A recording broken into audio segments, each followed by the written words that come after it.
I'm speeding. Speeding. 5, 4, 3, 2, 1. The world is changing faster than ever. What used to take decades is now taking years or even months. What you see right now is the illusion that people have had for many decades about the workplace being this secure place to work the rest of your life. For the first time in the history of our nation, our children will not do as well as us. We've seen our friends get laid off. We've been laid off. We've had our pay cut. People are overworked and underpaid. They seem to have less time and less freedom. They live under constant pressure. This is going to be forced. And so even if your employer loves you, they may have to cut you. There's something wrong that on Monday morning, the heart attack rate increases by 35%. Technology is accelerating. Job security is declining. It just doesn't seem like the old models of making a living are as reliable as they used to be. Every aspect of our lives, there's a better way out there, but we're still doing it the old way. We live in the greatest country on the planet, and there are a lot of people sitting around complaining and being cynical. Like everyone's whining about this old model, and I'm like, why don't you leave it?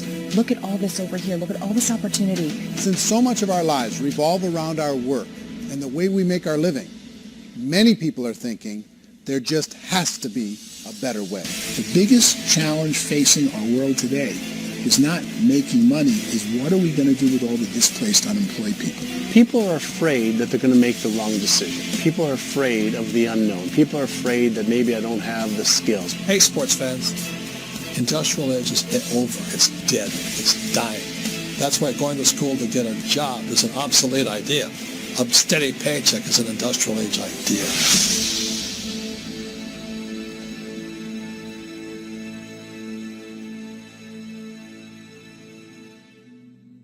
It's the search for answers that has brought us here together today. My name is Eric Worre, and for almost 30 years I've been an entrepreneur, struggling at times, but ultimately succeeding. As a best-selling author, speaker, and business owner, I've spent my entire career helping millions of people around the world to become entrepreneurs. And I believe strongly that there is, in fact, a better way when it comes to how we make a living. The career landscape has changed dramatically, and many are still working in a model that is completely out of date. What worked for previous generations isn't working as well for people today. In this film, we're going to explore 3 important questions. First, what's really going on in our working world today? Second, in this new economy, is it better to become an entrepreneur, or is it safer to work for someone else?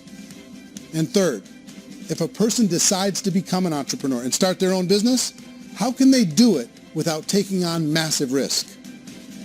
To help in this journey, I've brought together some of the greatest experts and thought leaders in the field of entrepreneurship to share the real facts with you. My intention is to give you new information that will allow you to make choices that are not limited by an old, outdated model. Let's start by understanding what's going on in our working world today.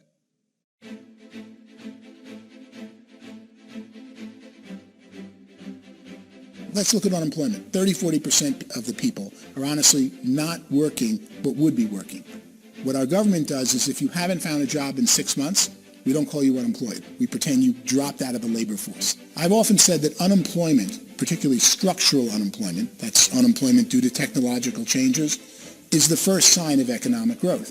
Think of it, 10 people live on an island. They go out every day and fish. One day, new technology shows up. A missionary brings them a net. Now, using the net, one pilots the boat, one throws the net. 2 fishermen can do all the work 10 used to. That's a 500% increase in productivity, 2 doing the work of 10, in one day. You don't have to learn a lot to learn how to throw a net instead of throw a fishing line. The island's got a big problem, 80% unemployment. But the island still has all the wealth of the fish because the 2 people produce as much fish as 10 did. Now, of course, looking back in history, these changes used to take thousands of years. And during that time, we went into farming and transportation. Some of us became doctors and some teachers and lawyers. And we developed all these new professions and new manufacturing jobs.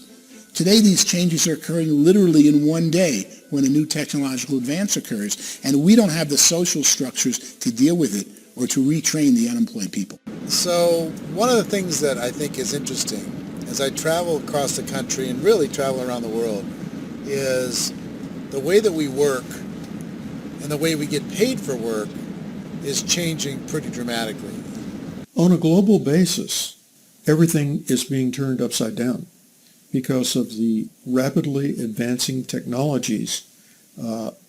They are eliminating many jobs, and we have been left with many people not prepared for the jobs that exist. A lot of demand in public companies was to squeeze out all the fat and to get just as much margin as we possibly could, and fat equals humans. So this idea of job security in information age is so obsolete, but it's still taught inside our school system, and that's where the problem starts. There's no financial education in the school system, and people are still trained to be employees who work for that paycheck. This is a chart on the middle class. What's happening in the middle class, those that went to school, their incomes have been coming down for years. And parents still say to their kids, go to school, get a job. Now what happens to all those middle class people who are dropping off the ends of the chart? Well, they become what's called working poor. And this is what happens to working poor. But they say poverty is ending. Well, poverty may be ending, but working poverty is going up. And this is food stamp usage. So food stamp usage in America is going through the roof right now because people cannot earn what they call a living wage. Most people have experienced financial pressures that I think are probably greater than they have been in the past. If you're not working for yourself, then it's going to be a pretty hard road for a lot of people. Today, if you're going to control your future, the 40-40 plan is gone where you can graduate from college and get a job and work for 40 hours a week for 40 years. That day is gone. So some of these charts actually tell you what's going on. And this is a really interesting one, you know. People are going back to school because if I go back to school, I'll get a nice job. But this is what's happening to, it's called Sallie Mae, which is the student loan guys. The student loan is going through the roof. It's now over $1 trillion. And student loan debt is worse than credit card debt. So when people stopped using credit card, the government got people into student loan debt. And the problem with student loan debt is you can never be forgiven. See, with credit card debt, you can declare bankruptcy and then all's forgiven. But student loan debt, you can declare bankruptcy, you still owe it. It's the worst of all debt. But this is the next picture. Look at this chart here. This is what's happening to wages of college graduates. It's going down. So you go to college, you rack up all this debt, but you earn less money. Now, that's not that intelligent. Average person who's been working a lifetime in America today is ending their lifetime at 65 with about $41,000 in assets. They earned just enough to survive. I think in the United States we have something like $17 trillion in debt. That's just the federal government debt. We got another 2 in municipal and in other, let's call it almost 20 trillion government. We've got 40 trillion in private debt. That comes up to close to 60 trillion. When you then add something we never had before, what you were talking about, when we look at the unfunded portion of Social Security and primarily Medicare, Medicaid, that at the most conservative estimates from outside firms, Kleiner Perkins, 67 trillion and growing. That's more than all our other debt. There's less conservative estimates that say it's 84 trillion or higher. I added up conservatively $127 trillion in total debt. Debt is a financial drug. When you take it to excess, it's like taking a drug. Yeah, it makes you feel better. It enhances your performance, but at a huge cost, eventually it kills you. And so that's what happens. We keep doing more and more debt, and you get less and less results, just like a drug, until the debt gets so high that it crushes the whole system. That's where we're at, 8.2 times GDP. You know who I feel sorry for? I feel sorry for the person who dreads going to work, who is sick to their stomach on Monday morning, who hates their alarm clock, who gets a little glimmer of hope on a Wednesday because it's hump day and says, thank God it's Friday. And they live for those 2 days a week where they get to be themselves and they don't have to be around people they don't like, and they don't have to play the political game in the office, and they don't have to live this half life. The person that works 50 weeks a year just to be able to have the 2 weeks for vacation. And you know what happens to most of them nowadays? They don't have a vacation. They have a staycation. They have time off of work, but they don't get to go where they want to go because they're overextended. They've got all this debt. They got all this situation. They hate their alarm clock. They can't sleep until they're done. They have to spend most of their life in traffic.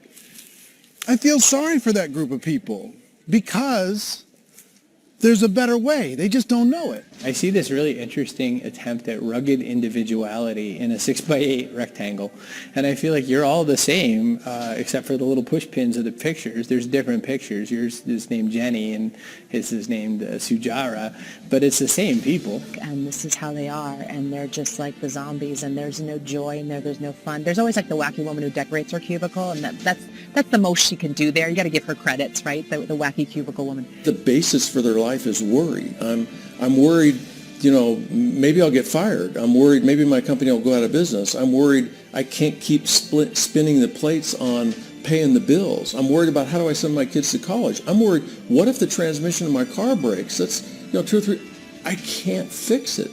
People live in a sea of worry, and it eats at them. Those signs that people held up during the Depression didn't say looking for gainful employment in a cubicle. It said looking for work. Work is what we're looking for. Job is just a unit of measurement. Work is what we're going after. It's time to look in the mirror and say, it's not the economy, it's my economy. It's my little world of where I am. I need to improve. I'm not going to wait for the economy to come back because, frankly, the economy is doing great in this country.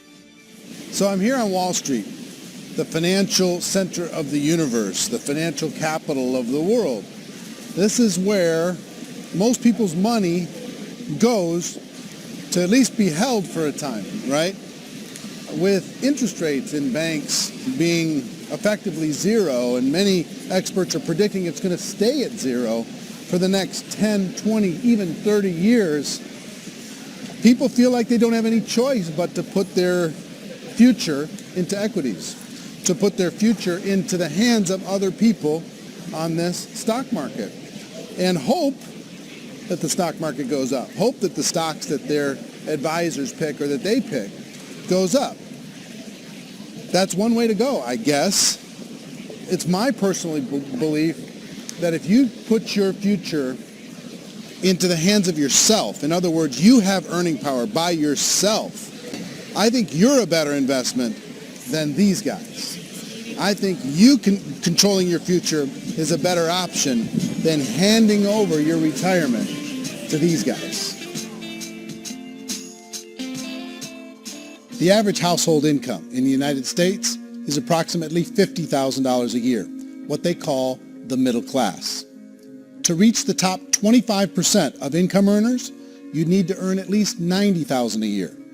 To reach the top 10% would be a household income of $140,000, the top 5%, $190,000, and to be in the top 1%, you'd need a combined household income of at least $380,000 a year. So here's the question. What do you think would give you the best chance to move up and get to the top 10%, the top 5%, the top 1% or beyond? In my opinion, and in the opinion of many, many experts, the answer is to become an entrepreneur, to become your own boss. I think you have to be a business owner. I can't, the only time I ever say to someone it'd be great to be an employee is when they've already told me they've surrendered. I only tell people who are wounded spiritually that they should be an employee. And it's that feeling that you get when you pick up the backpack off the little Cub Scout and say, "Don't worry, little guy, we'll get you back to the camp." It is in no way a kindness when I tell someone they'd be a great employee. The other status symbol really increasingly is lifestyle. I mean, people can own their own business, maybe even work out of their house. I tell you, people admire that. Like, gosh, I wish I could do that. The spirit of the entrepreneur is to be a risk taker and to be resourceful and unstoppable and to have a vision of yourself beyond where you are and not willing to settle for life as it is. Think about the great entrepreneurs. They're visionary. They have heart. They're willing to do today what others won't so they can do tomorrow what others can't. Personally, I don't think of the new economy, the old economy. I create my own economy. The entrepreneur's in control.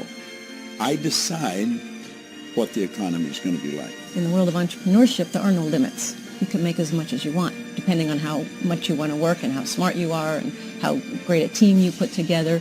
There's no more lifetime rewarding business than being an entrepreneur. Why in America, where anyone could be anything, would people want to give up their freedom and become effectively a modern-day slave, told shut up and be here every morning at 7:30, leave at 5:30, and do what I tell you? If people decide to become an entrepreneur and work for themselves, they have some traditional options, but they're riskier than you might think. Any kind of a retail business, retail build-outs, is extremely expensive.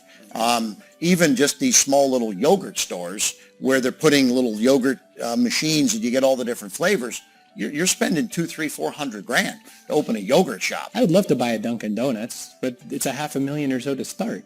I don't quite have that just-in-case money. Risking lose it all, and most guys do 2 or 3 times, and even big guys like Branson, because I'm such a fan of his, half his companies don't work. If you make $1 million, your problems are going to go away. If you make $1 billion, your problems are really going to go away.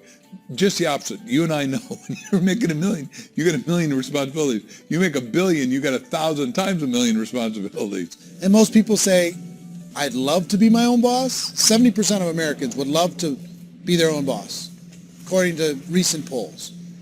But they don't know how to get there. Because what are you going to do? One, you could buy an existing business. If somebody's selling an existing business, you have to ask why. Usually because it's probably hard. It's probably not making as much money as they hope. 2, they could buy a franchise. A little less risk, proven system, but it's expensive to be able to do that. 3, they could start something from scratch. And that's where a lot of people feel like, I don't have the chops to do it. I don't have the money. I don't have the product idea. I don't have the expertise. I don't have whatever it's going to take to be able to get there, and I can't risk my family to do it. So, 4th, they could become an investor.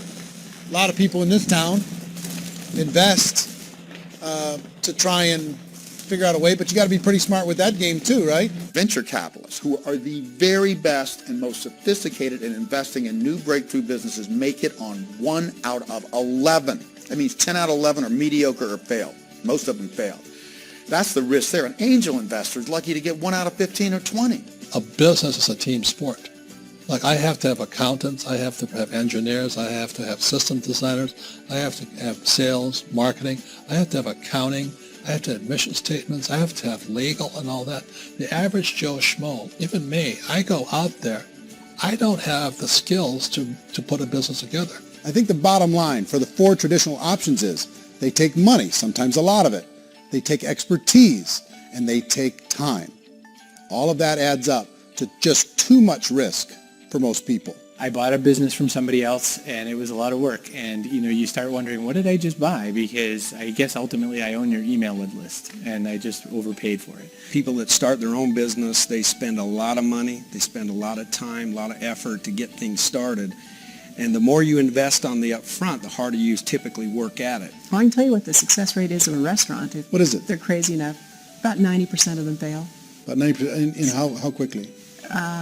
Year less. Wow. And if we're talking non-franchise, we're talking franchise, Sure. That's totally different. Yeah. But our students aren't getting franchise restaurants. You got to invest the big money. Exactly. And with someone like McDonald's, you've had to work with the company for a long period of time, really know the To even have a chance of investing $1 million. have a chance, and it's a slim chance. What if there was a way that you had all the proven aspects, the comfort aspects, and you could still control your own life? What if there was both? In other words, you didn't have to create everything from scratch. You didn't have to be a super leader. All you had to do, what if there was a proven product already? You didn't have to create the product. And there's a proven system already, proven training already. Everything except an employer. That was the only thing that you didn't have. Do you think more people would be open to working for themselves in that environment?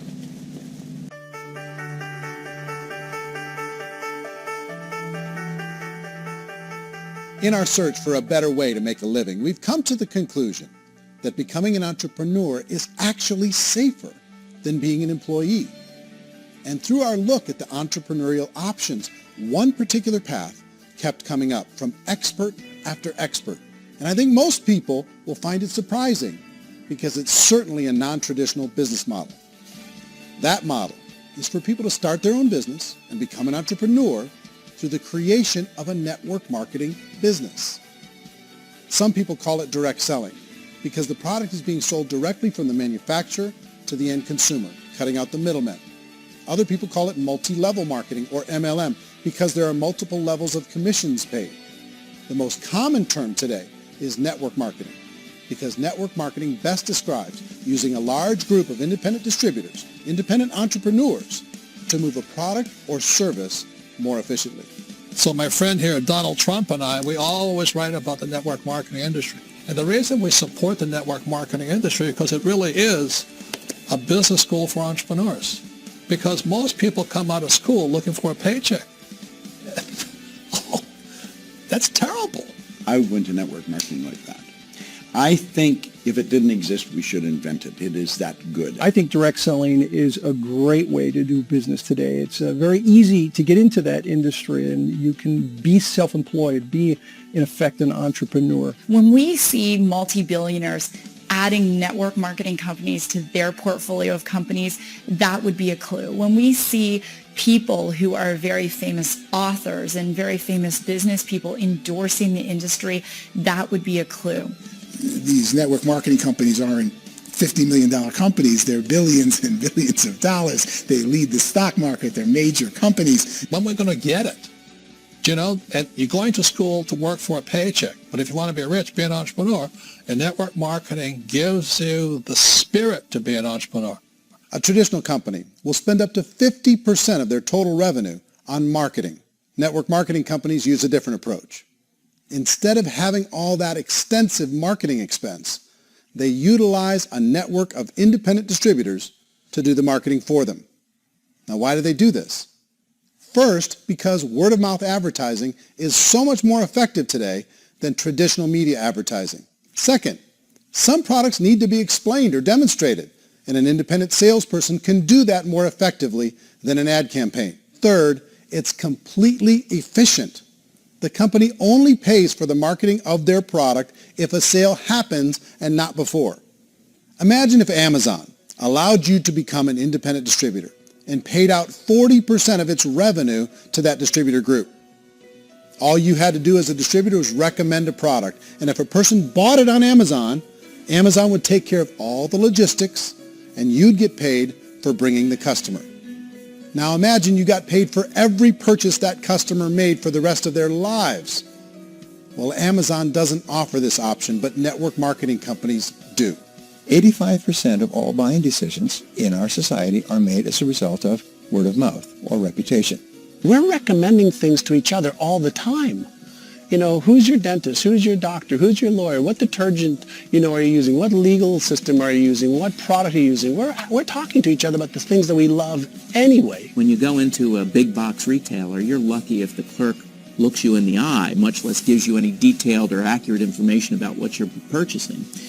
So, of course, this personal information, this education coming from a friend, a neighbor, a relative, or even a stranger, but one who has experience with the product is extraordinarily valuable. As a matter of fact, network marketing can educate consumers probably better than any other form of marketing.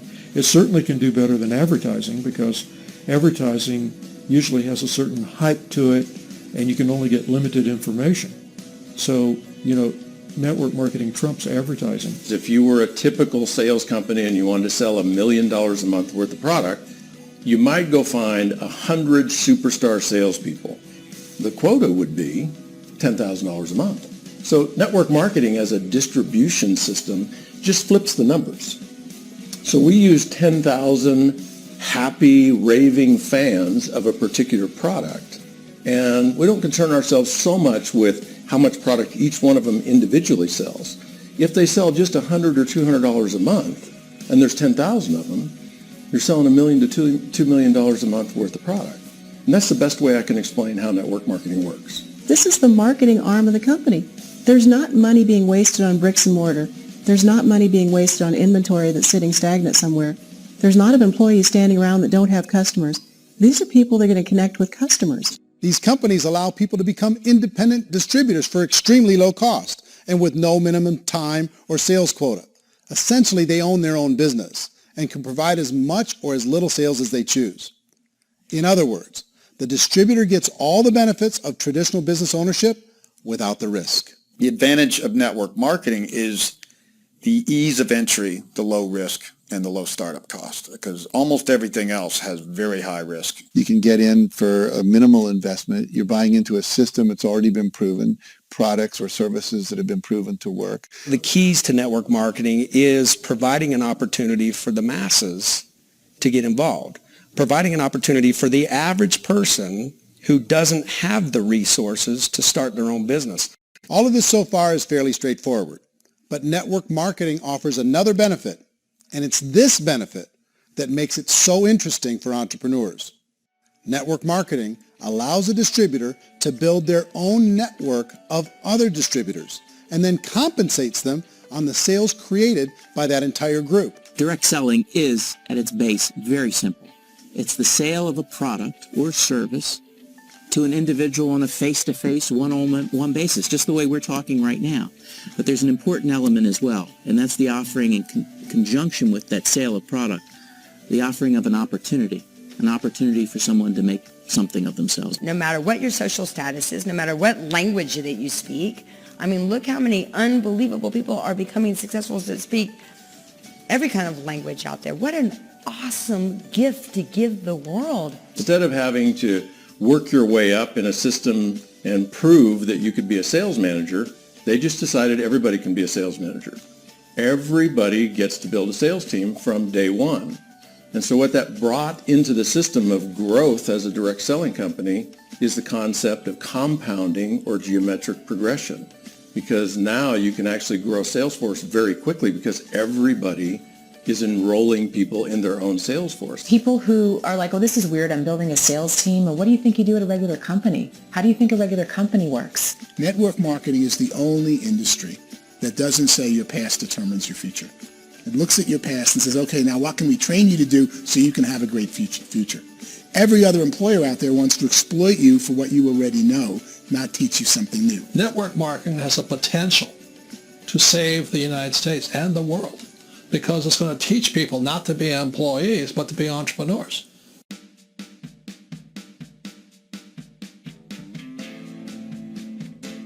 According to the Direct Selling Association, if you add up all the network marketing companies around the world, they combine to do over $178 billion a year in retail sales. To give you an idea of how big that really is, the NFL, the National Football League, does approximately $9 billion a year. The music industry does a little more than $16 billion a year, and the movie industry does about $80 billion a year. Using a conservative average, network marketing companies pay their distributors about 40% of that $178 billion in the form of commissions, which adds up to more than $71 billion a year. That's almost $6 billion a month. It's almost $200 million in commissions every single day. So it's certainly working, and people are making serious money in network marketing. With the growth of the direct selling industry over the last 10, 15, 20 years, we've seen a broader understanding of the channel. We have seen more and more people getting involved in the business, so our penetration in the marketplace has increased, and thus the understanding in the marketplace of who we are has increased. And we've seen non-direct selling companies look at the direct selling model and say, something's going on there. People are making money. Companies are being profitable. Individuals are being motivated. Product is being delivered to market. Maybe we should explore this. Some people think only the people at the top make money. Well, let's take a look at that as well. In the network marketing profession, there are roughly 500 people in the world who earn over $1 million a year. If you round that number up to $2 million a year, that adds up to about $1 billion a year. That takes the $71 billion paid out each year down to $70 billion. So where does the rest of the money go? The vast majority goes to part-time people making anywhere from a few $100s a month to many thousands of dollars a month. It goes to people who choose to make it a full-time career move and earning even more than that. Every day, people are using the money they earn through network marketing to pay off debt, have more fun, and improve the quality of their lives. Everyone I know in network marketing has been doing that since the 50s. They go to work when they want to go to work. They stop working when they want to take time with their children to have a leisurely breakfast and discuss issues and drive them to school. They go back to work when they get home, wherever they're working out of. The biggest thing that I've seen is people that have become much happier in their life. MLM has probably made more millionaires of more people in more countries, and I've spoken to them in 67 countries, than any other single form of business, starting from nothing. If they have a choice between working a job for the next 10 years or working a network marketing business for the next 10 years, the result of working the network marketing business will be better. A lot of people within the industry go on and make this a career and do extremely well at it. Network marketing has been nothing but good for everyone I know that's been involved with it because they did it seriously and they played full out and they've been very successful. It's been a constant barrage of success stories and people showing off stuff they got as a result of it. How many people are involved? Approximately 16 million Americans and 96 million people around the world are currently participating in network marketing. And in a recent poll, 82% of those people report a good, very good, or excellent experience with network marketing. So people are happy.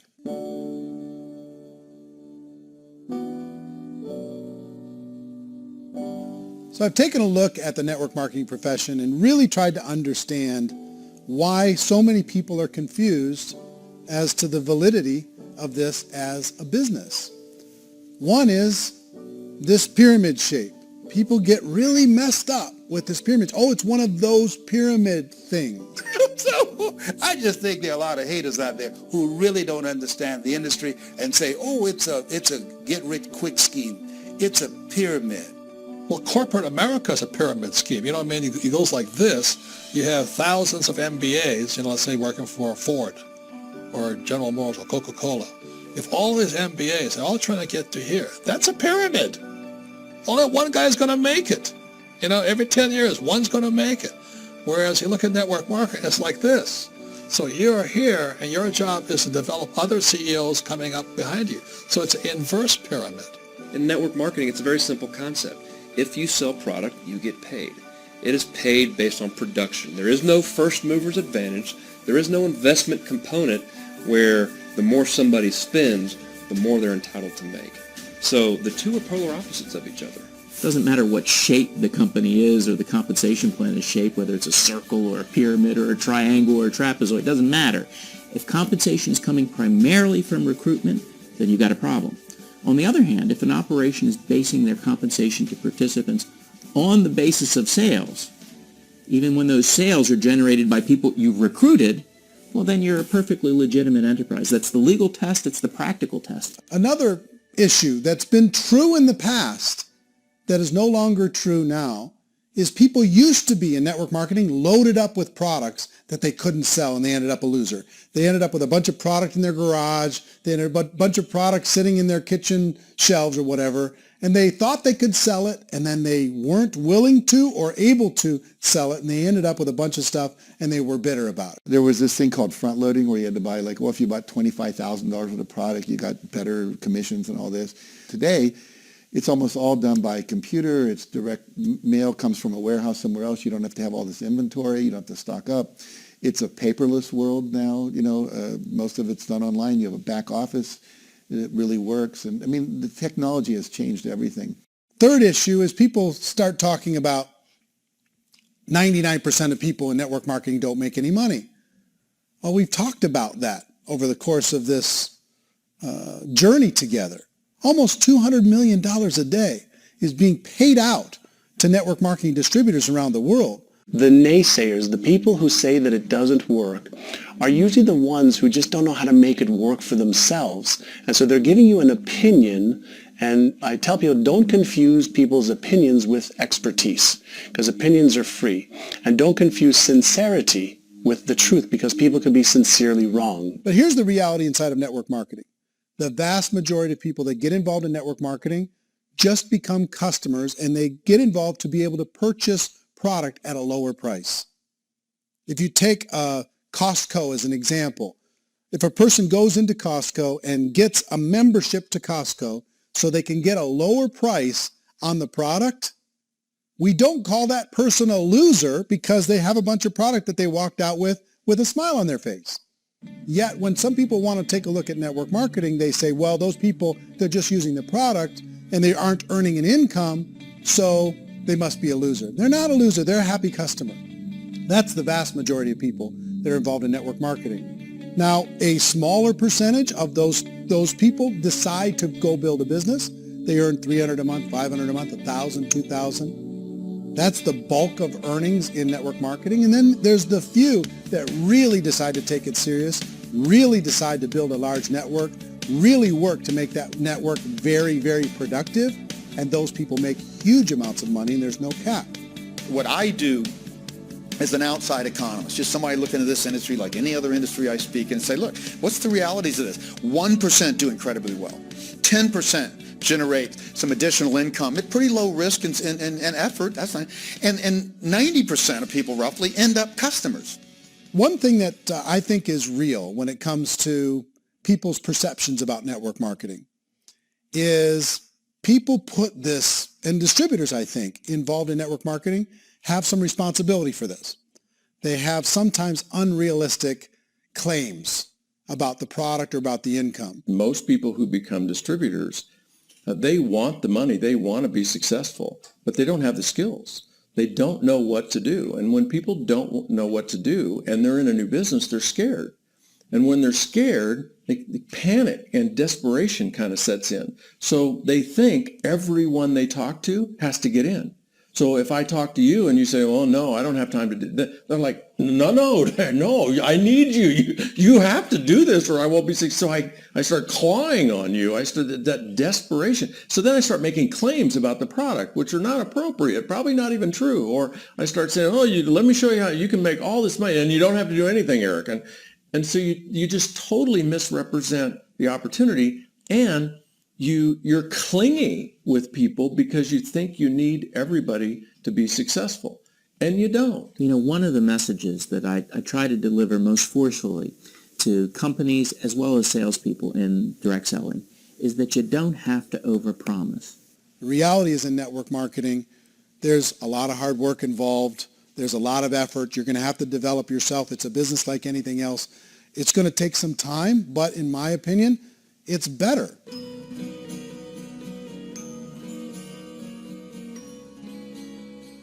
It's light years better for people starting today than it was even 5 years ago. I think it's more widely accepted now, and people understand it is a business. It is being an entrepreneur. It is being a business owner. Our belief system is based upon our evaluation of something, and frequently if we reevaluate a situation, our belief about that situation will change. The industry has changed and it's grown up. It's totally transformed. You've got young people today that have grown up with social media, and they understand networks. They understand how people are connected through technology, and they understand how money flows through those networks.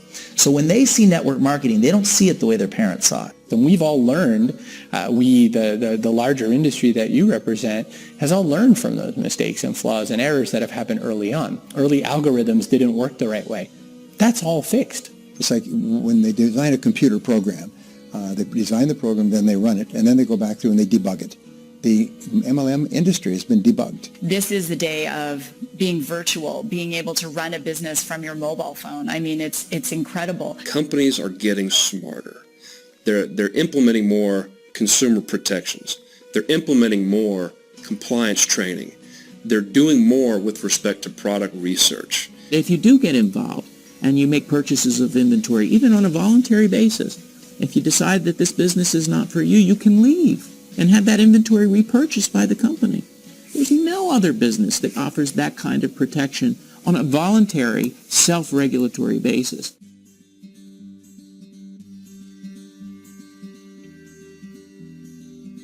If you decide to look further into a network marketing business in order to generate more cash flow for your family, I would recommend reviewing the following 4 elements. First is the product or service. And on the product or service, I would ask 5 important questions. 1, do you like it? Is it something you would feel comfortable sharing with others? 2, is there a recognized need in the marketplace? It's hard to create a need if one isn't naturally there. Third, Does the product meet that need? Does it solve a legitimate problem for consumers? And fourth, is it priced to sell? Can it compete in the marketplace? And fifth, is it priced for profit? Is there enough margin for the company and the distributor to be able to generate income for the long term? If you can answer the questions on the product to your satisfaction, the next element to consider is the company itself. Is it well run? Do you believe in the founders or the management team? Do you feel they have what it takes to go all the way? See, it doesn't matter how good the product is if the management can't take care of the company. Good management can change with the times. They can handle adversity. They can make good decisions. Make sure you choose a company that can serve you for a long time. The third element to consider is the compensation plan. And with that, there are three important things to look at. First, a brand new person needs to be able to generate some money fairly quickly. It may be an obvious reason, but you can probably imagine the ripple effect of a distributor getting involved and having even a small victory fast. That can only help with the overall success of the organization. Second, a person should be able to develop a moderate part-time income in a reasonable period of time. As they develop their network and as their sales grow, they should be able to enjoy more benefits. And third, for the people who are really serious, for those who decide to really go pro in the network marketing profession, there should be the possibility to make a serious full-time income if they work hard and are committed to developing their skills. If you're comfortable with the product, the company, and the compensation plan, the last thing you should look at is the support that will be made available to you. Does the company have a website? Does it have a solid online reporting tool? Do they have comprehensive training available? Do they host events to help you build your business? If you decide to do this, what kind of a support system can you plug into? Choosing a network marketing company is a personal decision. But evaluating the four elements of product, company, compensation plan, and support is a great place to start. Is the company promising that you're going to get rich quick or that you can make a lot of money without a lot of effort? That's a red flag. Is there a product that you really believe in that you think can be sold? Or are you being told by salespeople or the person who's trying to recruit you or by the company itself that don't worry about the product, all you have to do is recruit other people into the business? Red flag, warning sign. If you're hearing that, take a second or even a third look. Get to know the customers, the products, the business, have some success, and see where the opportunities might take you to move up in the organization. I want to find out how concerned are they about my education, my training, and my development? Is there a space for me to grow? Most important question. Learn everything that you can about the product. Make sure it's something that you believe in, and learn everything you can about the industry and work that system. You have to be very passionate about whatever that company is doing. I would get involved. You can always test drive anything, the product, the service, the community, and then lean into it a bit. And if it feels good, then lean into it a lot. Behind me is the Lincoln Memorial. And this is a place where Martin Luther King Jr. had his famous I Have a Dream speech. And at that speech, he talked about his dream for equality for everyone around the world. And that's a noble dream. But I think more people need to remember what it was like when they were kids and the dream was still alive in them. Before it got beaten out of them by reality, by this paycheck, by these responsibilities, and by having to live for this job to pay the bills. I think people need to remember that, go back to that. Once they know that there's a better way, I think their future is going to be much brighter. They can live a better life.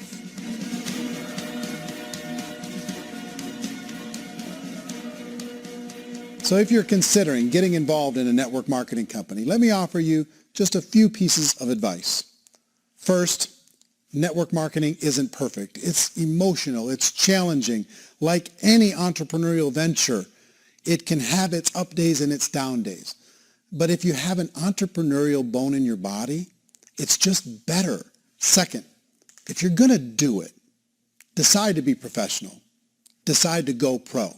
It's better to do that than just be this amateur sticking your toe in the water. Third, as any professional, you're going to have to learn some new skills. And I promise you, inside of the network marketing profession, they're not too difficult to learn. Fourth, like anything worthwhile, it's going to take some time.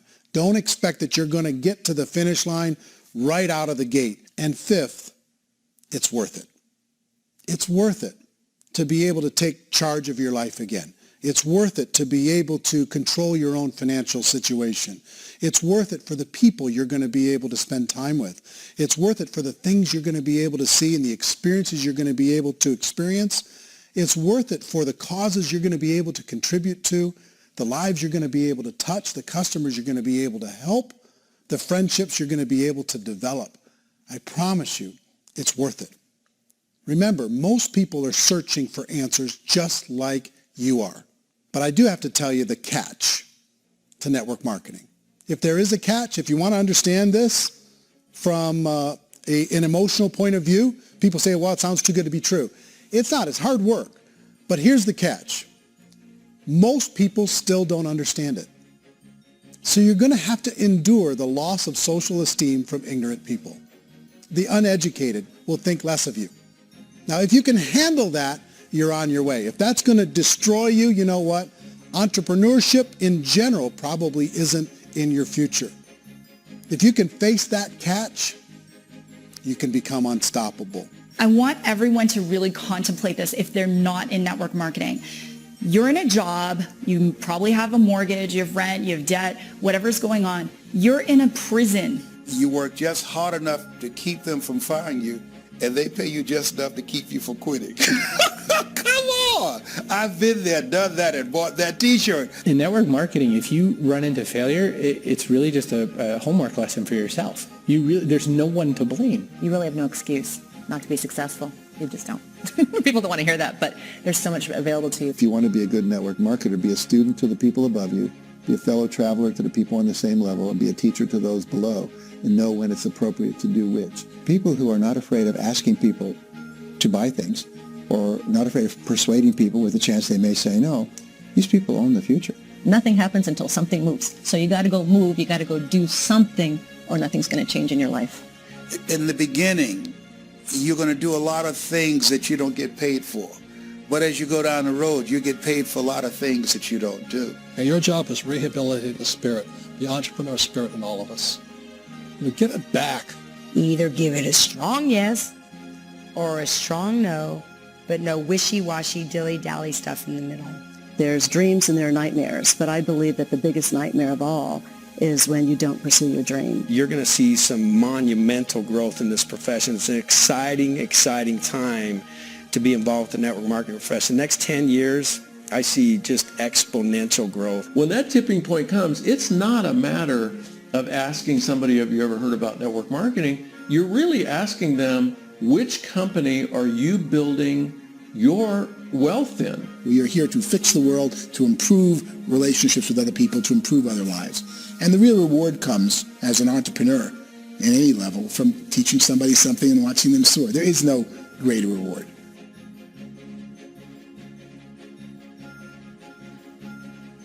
Life's too short to spend it living someone else's dream instead of your own. It's too short to spend it living at a fraction of your potential. Can being an entrepreneur be a challenge at times? Sure. But here's what you get in exchange. It can be yours. Something that you built, something that you created, something that you made happen. This balloon represents your dream. It represents entrepreneurship. My wish for all of you is that you would reach out and grab it. The choice is up to you.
mention the word scam? Why did you mention the word scam? The only reason it is a scam is because... That's terrible.